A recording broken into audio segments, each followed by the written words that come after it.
This program is sponsored by National Book Trust India.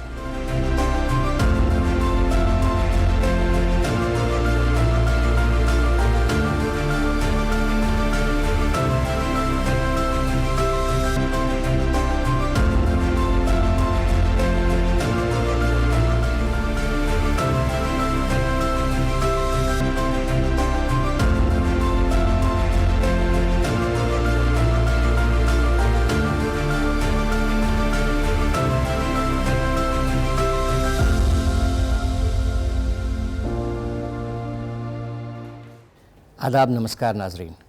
खैर मकदम है आपका प्रोग्राम किताब कायनात के इस नए शुमारे में।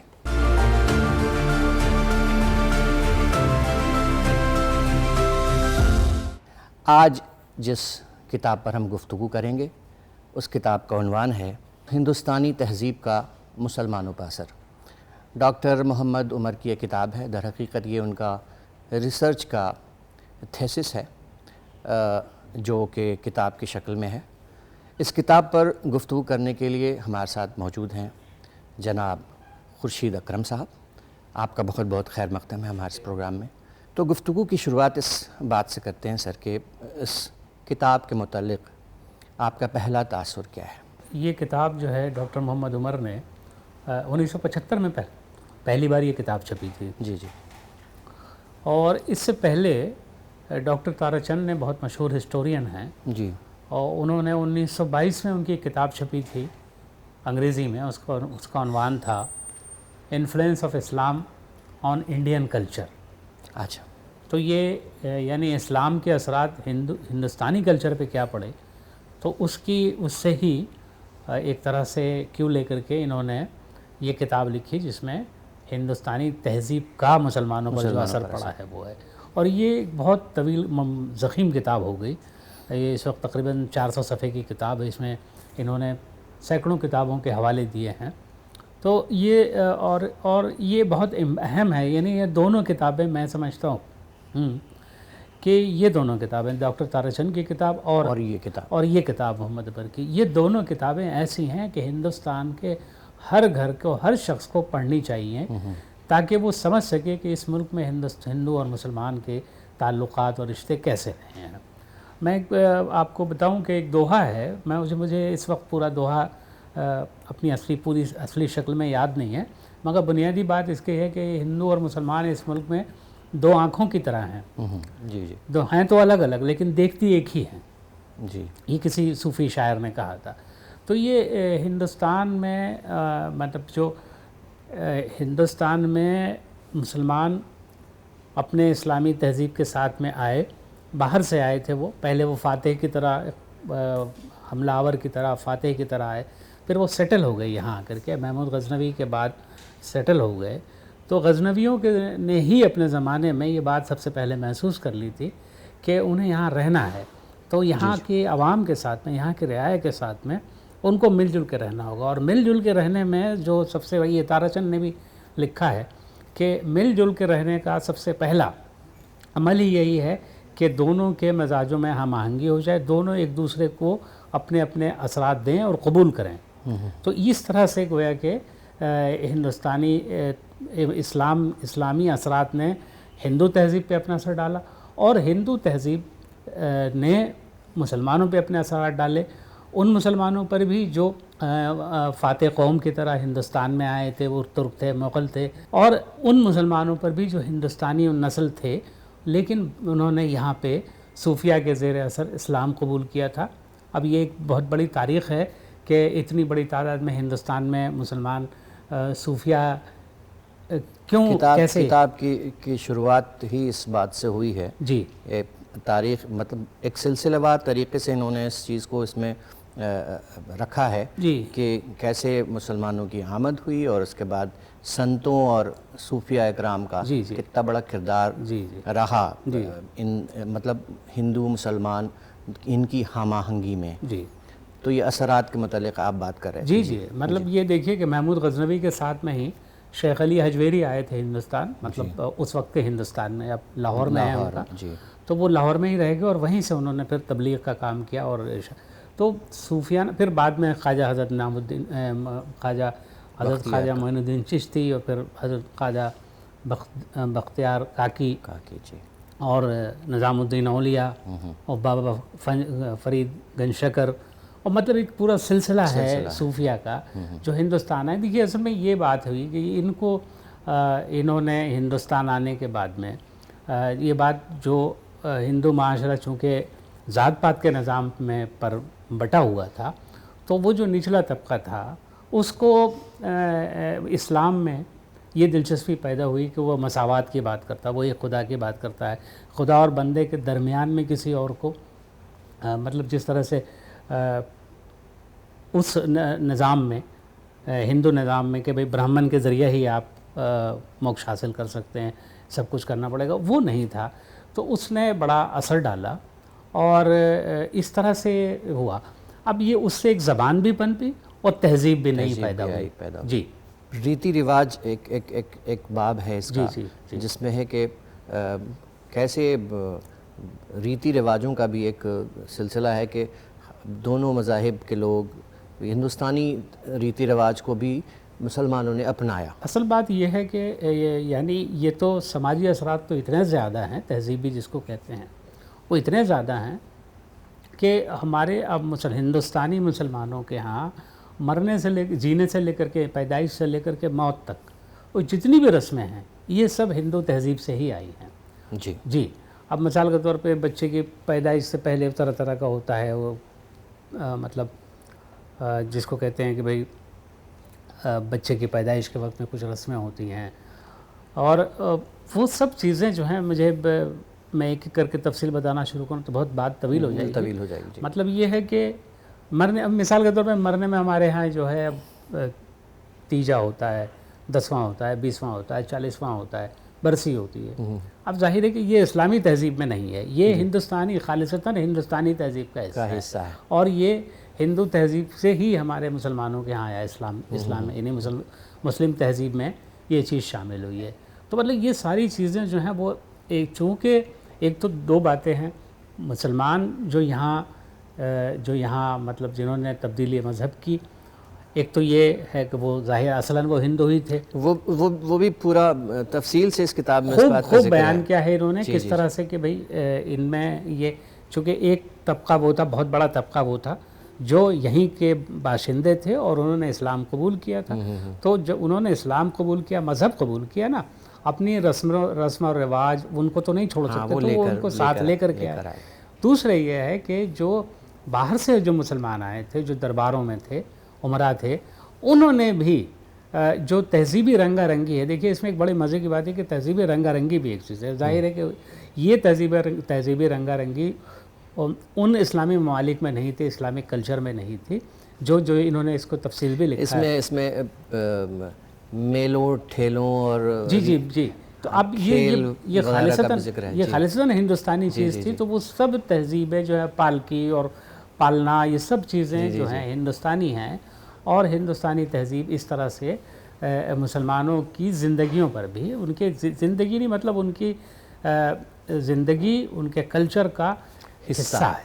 एक चलते चलते आखिरी सवाल ये कि आज दौर हाजिर में इस किताब की अहमियत पर रोशनी डालिए कि इस किताब को पढ़ना और इस किताब में जिन मौज़ूआत पर बात की गई है, या कि जो क्या कहते हैं मवाद है इस किताब में, वो कहाँ तक मौसर साबित होगा आज के लोगों को जो कि ये किताब पढ़ेंगे। नहीं, मैं तो ये कहता हूँ कि देखिए जब तक हिंदुस्तान है और जब तक इस मुल्क में हिंदू और मुसलमान साथ रह रहे हैं, इस किताब को और डॉक्टर ताराचंद की किताब को, इन दोनों किताबों को पढ़ना बेहद ज़रूरी है।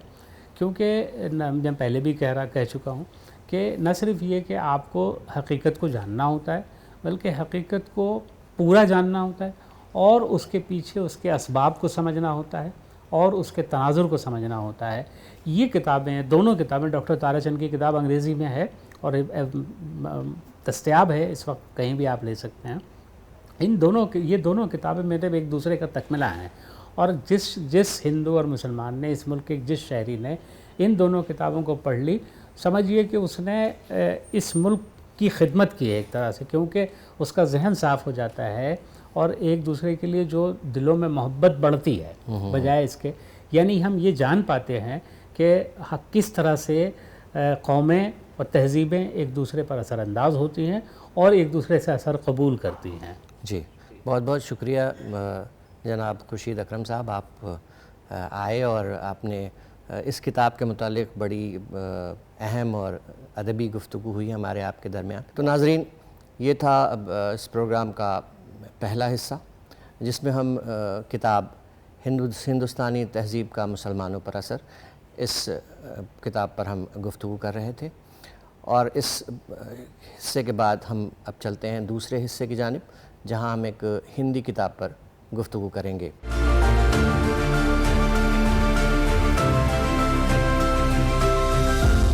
नाज़रीन, प्रोग्राम किताब कायनात के दूसरे हिस्से में आपका फिर से खैर मक़दम है।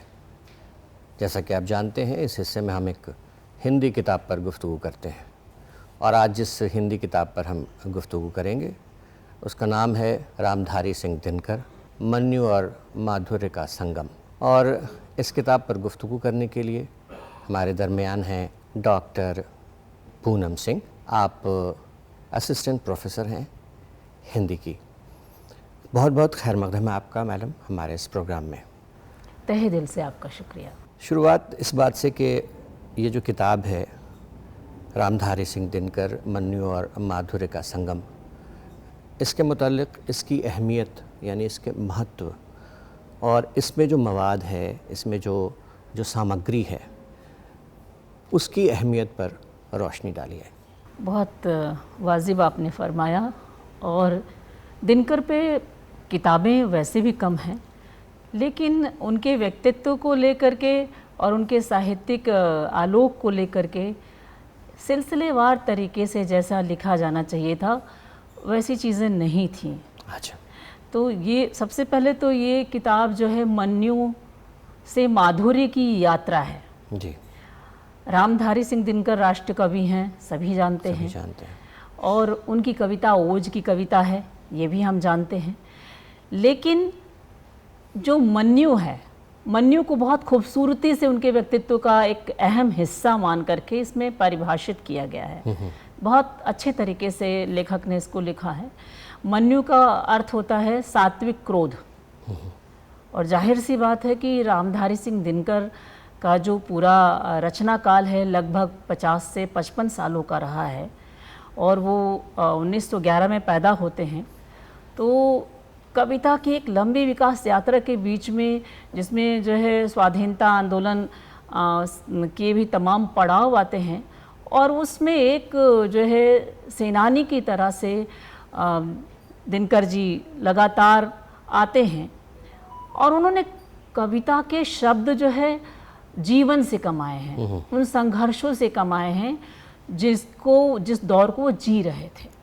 इसलिए उनका जो भी गुस्सा था, जो वो मन्यु का था, सात्विक क्रोध था, क्योंकि जाहिर सी बात है कि चारों तरफ विषमताएं थीं, अन्याय था और भारतीयों को जो उचित स्थान मिलना चाहिए था वो कुछ भी नहीं था।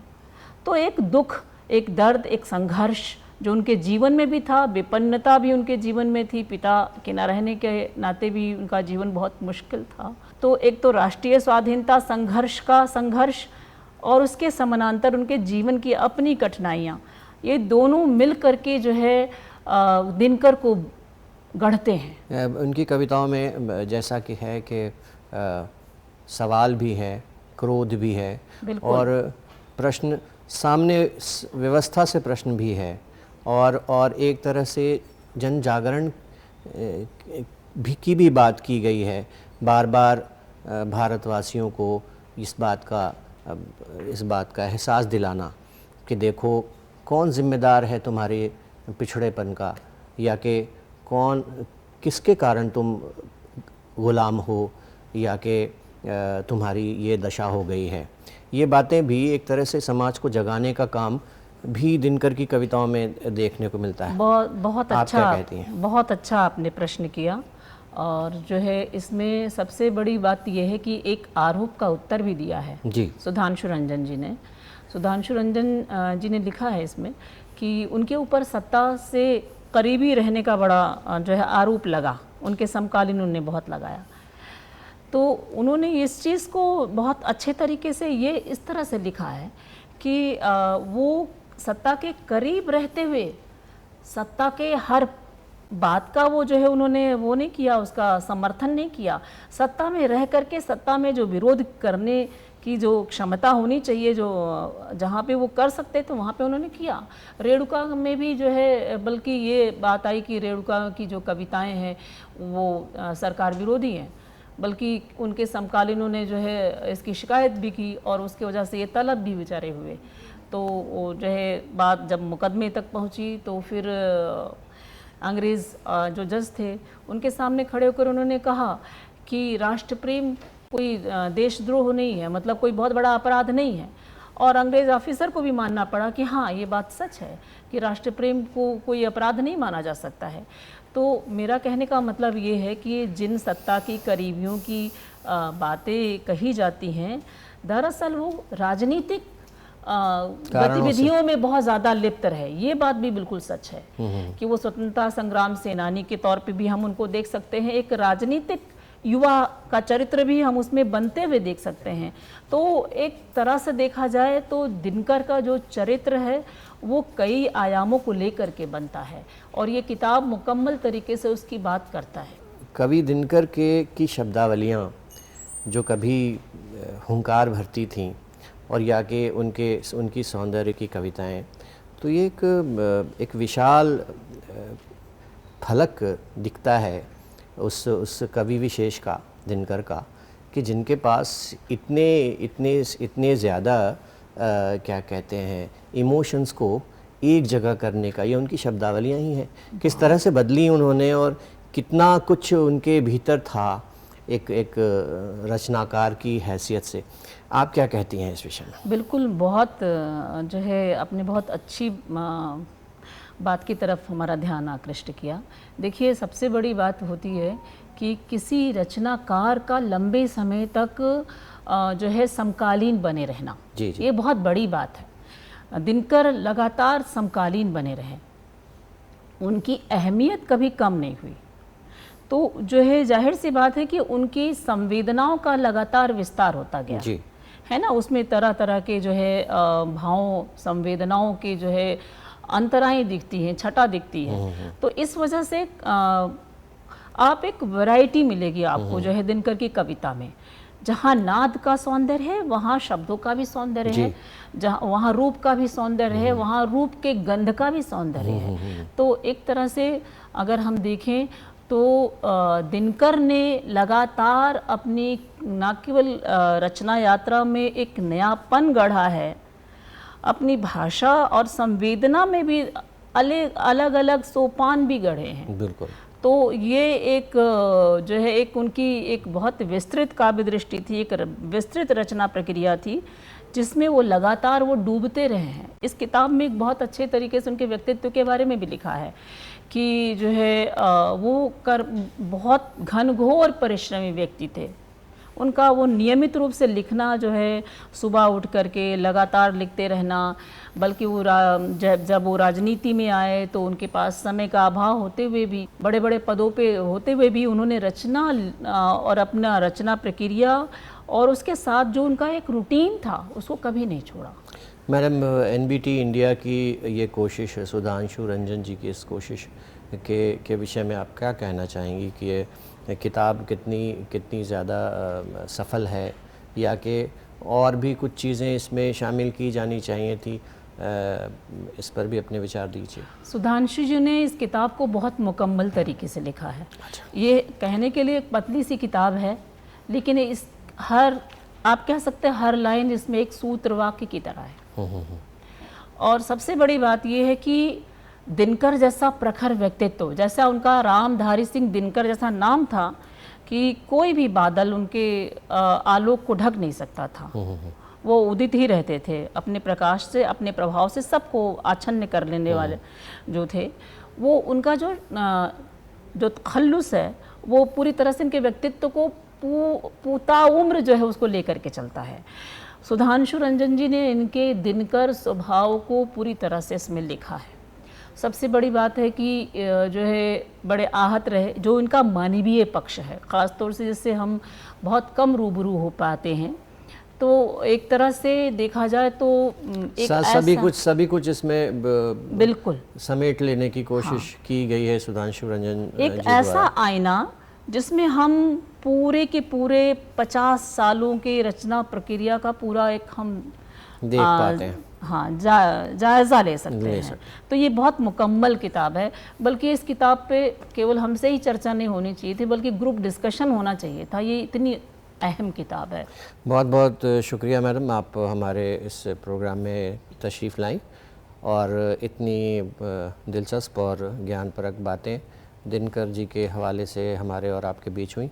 तो नाजरीन, ये था प्रोग्राम का दूसरा हिस्सा।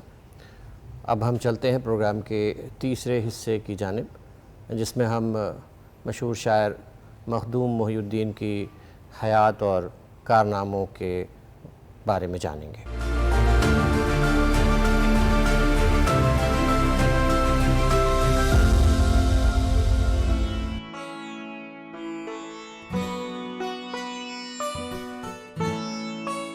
नाम अबू सईद मखदूम मोहिउद्दीन खुजरी। पैदाइश 4 फरवरी 1908 इंदौर मध्य प्रदेश। वफात 25 अगस्त 1969 दिल्ली। हयात लेके चलो, कायनात लेके चलो, चलो तो सारे जमाने को साथ लेके चलो। ये शेर मारूफ इनकलाबी शायर मखदूम मोहिउद्दीन का है, जो इंदौर के जिला मडक में 4 फरवरी 1908 में पैदा हुए। उनका पूरा नाम अबू सईद मखदूम मोहिउद्दीन खुजरी था। मखदूम बुनियादी तौर पर तरक्की पसंद शायर थे। वो कायदाना सलाहियत और रहनुमायाना मिजाज के हामिल थे। तरन्नुम से पढ़ना उनकी खुसूसियत थी। वो इनकलाबी शायरी का एक मीनारा नूर थे।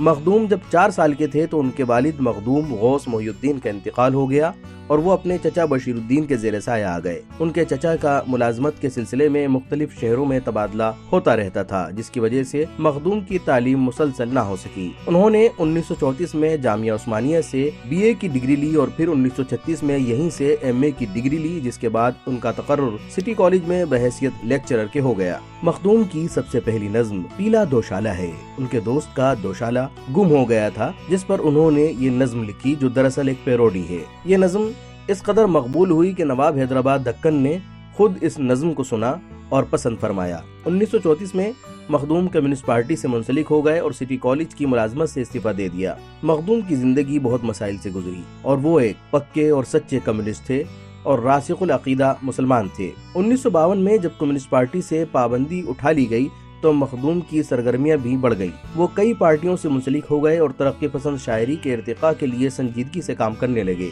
मखदूम ट्रेड यूनियन के सदर बनाए गए। मखदूम ने मजदूरों के लिए काम किया, लगान के खिलाफ तहरीक चलाई और कामयाबी हासिल की। उन्होंने इस्तेहसाली तबके के हक के लिए आवाज बुलंद की। अपनी नज्मों में इसका इजहार किया। उनकी नज्म चांद तारों का बन, चारागर और हवेली इश्तराकी सोच और ख्यालात की नुमाइंदा नज्में हैं। इनके अलावा उनकी मशहूर नज्मों में इनकलाब, तेलंगाना, बंगाल, लख्त जिगर, कैद, अंधेरा, धुआं, रक्स, जाने गजल, सन्नाटा, एहसास की रात, आज की रात वगैरह शामिल हैं। मखदूम का पहला शेरी मजमुआ सुर्ख सवेरा 1944 में शाया हुआ। दूसरा मजमुआ गुलतर 1962 में और तीसरा मजमुआ बिसात रक्स 1966 में शाया हुआ। मखदूम का शुमार सफ़े अव्वल के शोरा में होता था। वो अपने जमाने के बड़े पुरकशिश और कद्दावर शख्सियत थे। उन्होंने बड़ी खूबसूरत और मुनफरिद नज़में कही हैं। उनकी बाज नज़में फिल्मों में भी ले ली गईं। मसलन फिल्म बाजार की ये नज़म, फिर छिड़ी आज बात फूलों की, रात है या बारात फूलों की। तो नाजरीन, इसी के साथ प्रोग्राम किताब कायनात का ये शुमारा यहाँ इख्तिताम पसीर होता है। अगले शुमारे में फिर आपसे मुलाकात होगी। मुझे मुस्तहसन रिजवी और प्रोग्राम की पूरी टीम को दीजिए इजाज़त। खुदा हाफिज़। This program was sponsored by National Book Trust, India.